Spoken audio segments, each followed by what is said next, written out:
What's up guys, so in this video we're going to be going over whether you should utilize a prep center or you should open up your own warehouse when you're starting to scale your Amazon FBA business with wholesale and online arbitrage. So the overarching answer to this question is it totally depends on your situation because everybody's is different and unique with what they're trying to do with the platform. And everybody starts in like a different place, whether it's with more money, more resources, already having another business where they have a facility and stuff like that. Once you get your first order or two out, you definitely want to utilize a prep center when you're a new seller. As a new seller, you really want to put an emphasis and a focus on finding new SKUs to add to your catalog because you're not going to want to spend 3 or 4 hours doing prep and labeling products when you're just getting started. You're going to want to spend the time that you do have to work on this on finding new items, broadening your catalog, and you're not going to want to spend this time just prepping. So when you're a new seller and you get your first order out that you probably do yourself and you start pushing 100, 200, maybe 300 to 500 units per month, you're going to want to start to send them to a prep center. These are going to take a lot of hours of time, like I said, and you're just starting, so you're not that quick with sourcing. So you're going to want to send it off so that way you can automate that part of the business and spend time on what's actually making you money, which is ordering new SKUs. Once you start to get past that point in time where you've probably done 1,000, maybe 2,000 units a month in orders / units sent to Amazon, it's probably going to be time where you start to look for other solutions. At this point, you're probably spending at least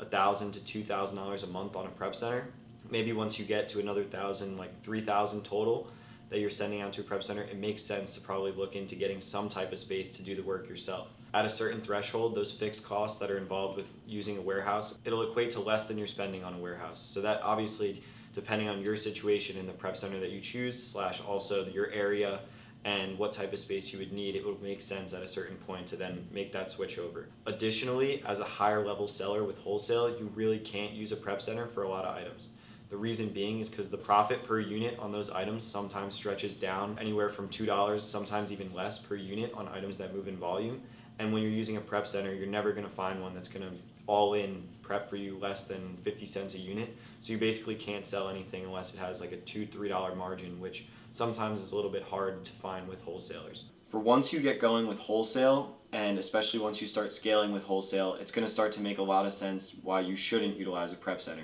With wholesale, your profit per unit is a lot smaller, and you might even be going for items that are $1.50, $2 profit, sometimes even lower if they move a lot of volume. With that being said, you're not going to find any prep centers that are under like even as low as 50 cents per unit per prep. So that would basically eliminate a lot of items that you could purchase, because if it gets down that low and you have a $1.50 profit margin and it costs you 75 cents a unit to utilize a prep center, you're not going to be able to sell a lot of those items, or you're going to just cut out your entire margin with wholesale. Also, a lot of wholesalers will require you to submit any discrepancies within like 48 hours after you receive the order. What that means is that when your wholesale order gets delivered, you only have a certain amount of time to let them know that you received anything, or if anything was damaged, or any discrepancies with your order. If they have a short turnaround time, you can't rely on a prep center because they will probably not get to your order in 24 hours. So you have to keep in mind with all this stuff, cost per unit concept of how much it costs you to prep and ship each unit into Amazon FBA.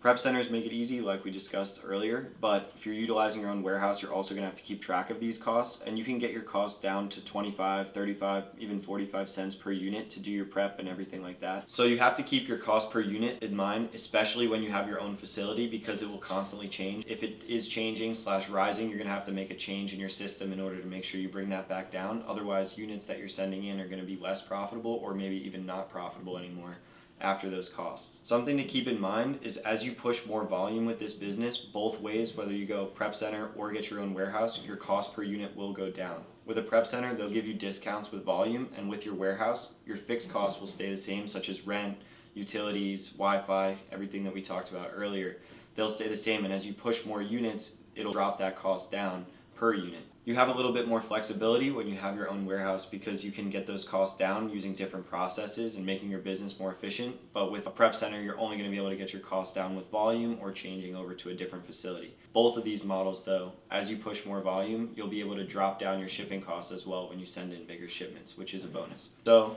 to wrap it up, You should definitely utilize a prep center in the beginning when you're first starting out, both for keeping the best use of your time as well as being the most efficient that you can when you're just starting out, focusing more on bringing in more products and more profitable items to make you more money and scale your business. Once you want to go and scale and then take on more responsibilities and maybe even push towards doing this full time, you're definitely going to want to get your own facility because it'll open up the opportunity where you can sell a lot of items that you wouldn't be able to sell if you use a prep center. So having your own facility will definitely give you a lot more flexibility, and you'll be able to open up more wholesale accounts that you probably wouldn't be able to use if you were